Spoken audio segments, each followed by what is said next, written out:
क्या भारत की राजनीति में एग्जिट पोल का एग्जिट होने का समय निकट आ गया है? क्या भारत की राजनीति में इस प्रकार हास्यास्पद की एग्जिट पोल हर बार, एक दो बार नहीं, हर प्रकार 6 महीने, 2 महीने या किसी भी अंतराल पर आती रहती है? क्या इन सब पर आप विश्वास करना जनता के लिए मूर्खता है? चलिए इन सब बातों पर आज चर्चा करते हैं। नमस्ते, मेरा नाम है सुमंत ठाकुर, आप देख रहे हैं जन विचार। केवल हरियाणा का विधानसभा चुनाव का एग्जिट पोल ही नहीं, 2024 के लोकसभा चुनाव का एग्जिट पोल, जिसमें सारे के सारे जितने भी एग्जिट पोल, एक्सिस माई इंडिया हो, इंडिया टुडे हो, हिंदुस्तान टाइम्स हो, हर एग्जिट पोल का एक आकलन गलत हुआ। 2024 के लोकसभा चुनाव के पहले भी आप देख सकते हैं 2015 विधानसभा चुनाव जो बिहार का हुआ था, उसमें आरजेडी और कांग्रेस के गठबंधन को पूर्ण बहुमत मिली थी, जबकि सरकार जेडीयू और भाजपा की बनी थी। अब सोचने और समझने वाली बात यह होती है कि जनता किसके बात पर विश्वास करे और ना करे। एग्जिट पोल का आकलन और जमीनी हकीकत बहुत ही अलग है। चलिए 4-5 सीट कह सकते हैं, 2-4 सीट कह सकते हैं, 2-4 कैंडिडेट कह सकते हैं, या वोट परसेंटेज कह सकते हैं कि अलग है, लेकिन इसमें पूर्णतः किसी और की सरकार, किसी और को बहुमत मिल जा रहा है। जलेबी किसी और को खाना है, किसी और के द्वार पहुंच जा रहा है। इससे आपको पूरी हरियाणा की हालत पता लग जाएगी। सबसे पहले अब सोचने और समझने वाली बात यह है कि सरकार किसी की भी बने, पर जनता के साथ तो हास्य हो रहा है। आप लोगों ने हरियाणा चुनाव का नतीजा तो देख ही लिया होगा, विश्लेषण भी कर लिया होगा, किसको कितनी सीट मिली, किसकी सरकार बनी, आप सबको पता है। बताने को तो यह नहीं कि किसकी सरकार बन रही, समझने और बूझने को तो यह है कि जमीनी हकीकत बहुत अलग है। जैसे भाजपा फिर से सरकार बना रही है, तीसरी बार भाजपा ने सबसे बड़ा इम्तिहान खेला और साथ ही मनोहर लाल खट्टर को मुख्यमंत्री से हटाकर नायब सैनी को मुख्यमंत्री बनाया, जो सबसे बड़ी एक उपलब्धि मानी जा रही है कि हरियाणा विधानसभा चुनाव जीतने का सबसे बड़ा एक कारण यह भी बताया जा रहा है। हार गई इवन इन हरियाणा।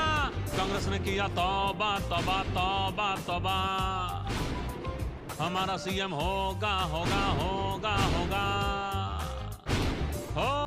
बड़े बड़े दिग्गजों ने चुनाव लड़ा, बड़े बड़े दिग्गज जीते भी और बड़े बड़े दिग्गज चुनाव हारे भी। जैसे कि पूर्व उप मुख्यमंत्री दुष्यंत सिंह चौटाला जो जेजेपी से चुनाव लड़े थे, वह चुनाव हार गए हैं। पूर्व के चुनाव में 2019 विधानसभा में उन्होंने चुनाव लड़ा था भाजपा के साथ कोalition करके, तो वह पूर्व के डिप्टी सीएम बने थे। इस बार वह हारे ही केवल नहीं, 5वें स्थान पर थे और 41,000 वोटों से परास्त हुए। इस हार के साथ दुष्यंत चौटाला अपना पद भी खो दिए, जो एक समय कहा करते थे last time also we were a king maker, हमारी चाबी ने विधानसभा का ताला खोला था। आगामी दिनों में भी आप देखिएगा कि JJP will be the most important political party of the state for the next 5 years of the. मैं जिस पार्टी पे के साथ जुड़ जाऊंगा उसी की सरकार बनेगी। अब किंग मेकर ही जीत नहीं, हार का स्वाद चख गया, तो आप समझ सकते हैं अब वो क्या कर सकते हैं। अब इसके बाद पूरे देश की नज़र जिस सीट पर पड़ी थी वो झुलाना सीट थी, जिसमें विनेश फोगाट कांग्रेस की टिकट पर चुनाव लड़ रही थी, जो 6,000 वोटों से चुनाव जीतती है। अब देखा जाए तो सबसे बड़ा वजह कांग्रेस की हार का क्या है? भूपेंद्र सिंह हुड्डा का कारण, या भूपेंद्र सिंह हुड्डा पर पूर्ण तरीके से कांग्रेस निर्भर हो गई थी। एक बात देखा जाए कि भाजपा जिस प्रकार एक लीडरशिप की क्वालिटी उनके अंदर है, जैसे मनोहर लाल खट्टर को उन्होंने तुरंत मुख्यमंत्री पद से हटा दिया, ना कुछ पार्टी टूटा, ना किसी पे आक्रोश था, ना कुछ हुआ। वही एक कमी, जो डिसीजन लेने की कमी कांग्रेस में दिखता है, वे पूर्ण तरीके से भूपेंद्र सिंह हुड्डा और दीपेंद्र सिंह हुड्डा के ऊपर निर्भर हो गए थे। वो 36 बिरादरी की बात कर रहे थे, और जबकि भाजपा 35 बिरादरी वर्सेस 1 बिरादरी की बात कर रहे थे। ये पूर्णतः अपना एक कह सकते हैं नया रवैया लेकर आए थे, जिससे जनता एक कह सकते हैं जनता में एक अलग ही अनुभव हो रहा था, जिससे एक पॉजिटिव माइंडसेट और पॉजिटिव मैसेज जनता में गया था। अब बात की बात है कि कांग्रेस किसे हार का जिम्मेवार ठहराए, किसकी गलती है, किसका, ये सब विश्लेषण की बातें हैं, कांग्रेस मिलकर विश्लेषण करेगी। अब सोचने वाली बात यह है, जिस राज्य पर विपक्ष जीत जाए वहाँ ईवीएम सही है, वहाँ लोकतंत्र जिंदा है, सब कुछ वहाँ सही है। अब जिस राज्य पर कांग्रेस हार जाए या विपक्ष हार जाए, वहाँ सब कुछ खराब है, ईवीएम हैक हो गया, ये हो गया, वो हो गया।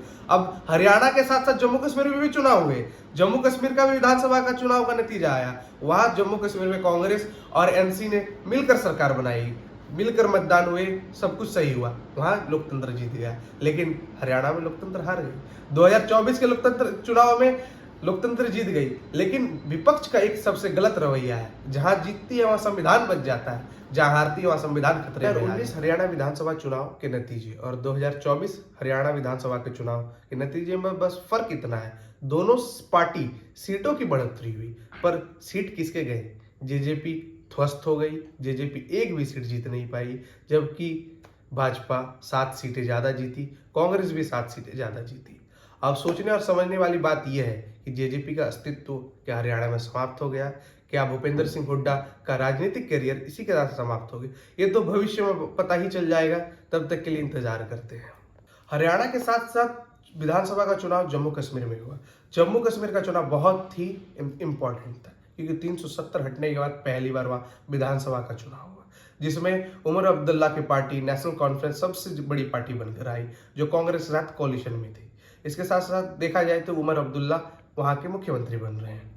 अब बात कांग्रेस जब जम्मू कश्मीर की हो तो पीडीपी की कैसी ना हो, जिसे पूर्व पीडीपी के साथ भाजपा कोलिशन कर सरकार बनाती है, उसके बाद धारा 370 भी वहीं से हटता है। जबकि इस बार के चुनाव नतीजों में पीडीपी को केवल 3 सीट मिला।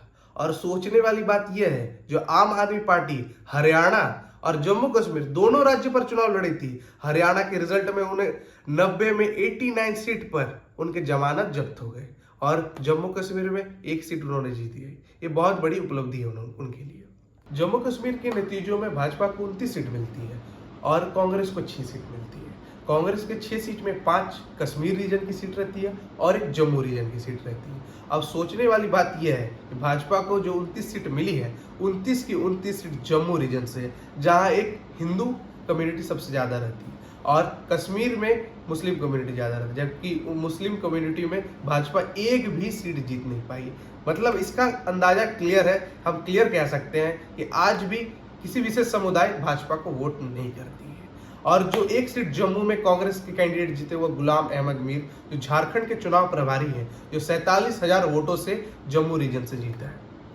अब देखा जाए, दोनों ही वैली का हो या कश्मीर जम्मू का हो, दोनों ही ऐसे रीजन है जहां 370 हटने के बाद पहली बार वोटिंग हुई और एक सरकार बनने के लिए एक पॉजिटिव इंटेंट और पॉजिटिव मैसेज आया। चुनाव से पहले या चुनाव के नतीजों से पहले उमर अब्दुल्ला कहा करते थे कि हम धारा 370 को वापस लाएंगे, अमन और चैन की शांति को वापस लाएंगे, पर अब जैसे ही चुनाव के नतीजे आए उनकी बोल बदल गए। वो कह रहे हम केंद्र सरकार के साथ मिलकर काम करेंगे। हालांकि ये बात तो क्लियर है कि अमित शाह जो हमारे देश के गृह मंत्री है, उन्होंने पहले ही कह दिया था कि धारा 370 कभी वापस नहीं आएगा और जो वहाँ की सेना, वहाँ की सुरक्षा, वहाँ की पुलिस की बात है वो एलजी के द्वारा कंट्रोल किया जाए।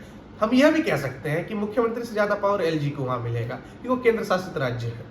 दोनों राज्यों में चुनाव हुए, दोनों राज्यों में चुनाव के नतीजे आए। चलिए अब इस बात पर बात करते हैं, किस प्रकार पार्टियां जनता का विश्वास जीत पाई। दोनों पार्टियां ने बहुत अलग अलग, विशेषकर कांग्रेस और भाजपा की बात करें तो दोनों एक अहम पार्टी कहलाती है। भाजपा का एक सबसे बड़ा अभिज्य अंग या बैकबोन कह सकते जो आरएसएस है, जो 2024 लोकसभा चुनाव में भाजपा के राष्ट्रीय अध्यक्ष द्वारा दिया गया एक स्टेटमेंट उनके लिए बहुत भारी पड़ा।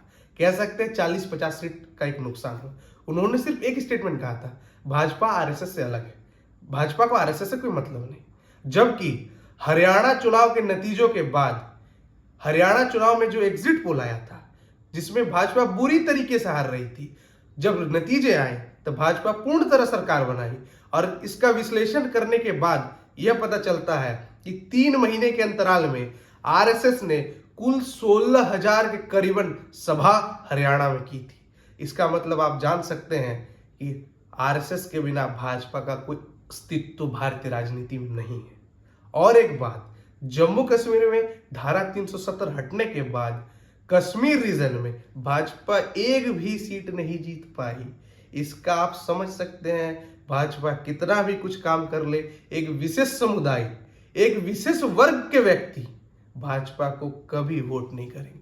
वो अपने कौम के लिए पूर्णतः ईमानदार, जो आप कह सकते, जो समझ सकते हैं, ये मेरा आकलन है। आप क्या सोचते हैं? फिर मिलते हैं किसी नई कहानी पर, किसी नई जन के विचार पर। तब तक के लिए धन्यवाद। इसी प्रकार प्यार बनाए रखें।